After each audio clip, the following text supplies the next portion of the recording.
ઘણો જ કરતો તો દોરી વચ્ચે આવ્યો કરવાનું.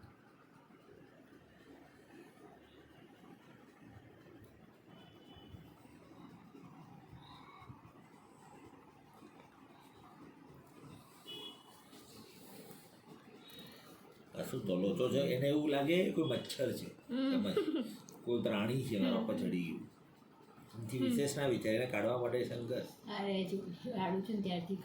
આ વિચિંગ બહુ કરે ને બહુ જ કશું કારણ બી નાખતો સમજવા અને ટીકની સંભાવના છે.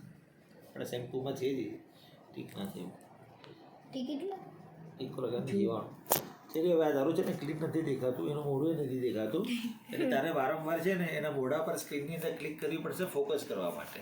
પણ બહુ લાંબી રીલ બનાવીશ એમાં આટલું બધી હજામત કરવાની હું કહી દઉં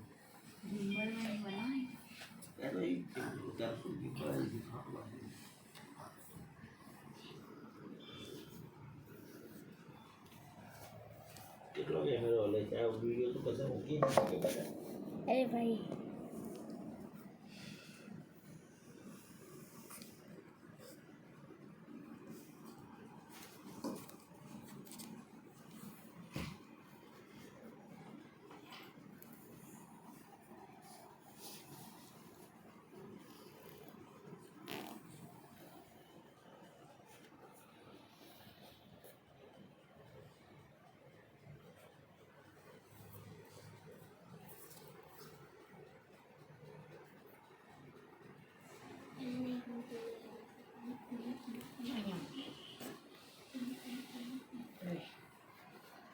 જો દીદીને ફોટો પાડે છે જો ફોટો તું ખીચ મેલી ફોટો તું ખીચ મેલી ફોટો તું ખીચ બહુ મેલી ડિસ્ટન્સ કહેવાય એ સ્ટેબલ છે તો હવે તો ઓટો નહીં કરે તો ચોખ્ખું દેખાશે.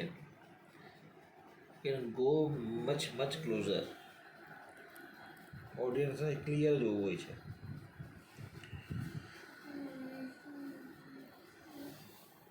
તારી સ્પીડ અને મમ્મીની સ્પીડમાં ફરક છે એટલે લોકોને જોવું ના ગમે. લોકો એમ જ કહે કે એની સાથે કેમેરો નીચે નથી ગયો એટલે લોકોને એવું લાગે આર્ટિફિશિયલ છે.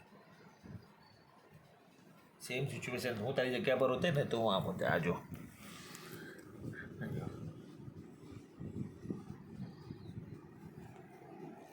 એના પ્રમાણે મારું ચેન્જ બી થાય છે. પછી એની જ્વેલરી પર જોઉં કેટલો ક્લોઝ છું જોઉં પછી આજો આમ જો આજો તો કરવું જ પડે. આજો એ હલે એ મુવમેન્ટ આવે તે પ્રમાણે જો લોકોને ક્લિયર દેખાય આમ કરો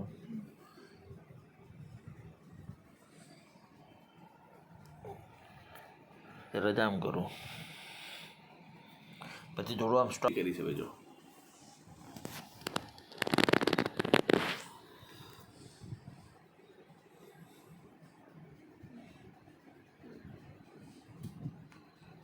એની સાથે મુવમેન્ટ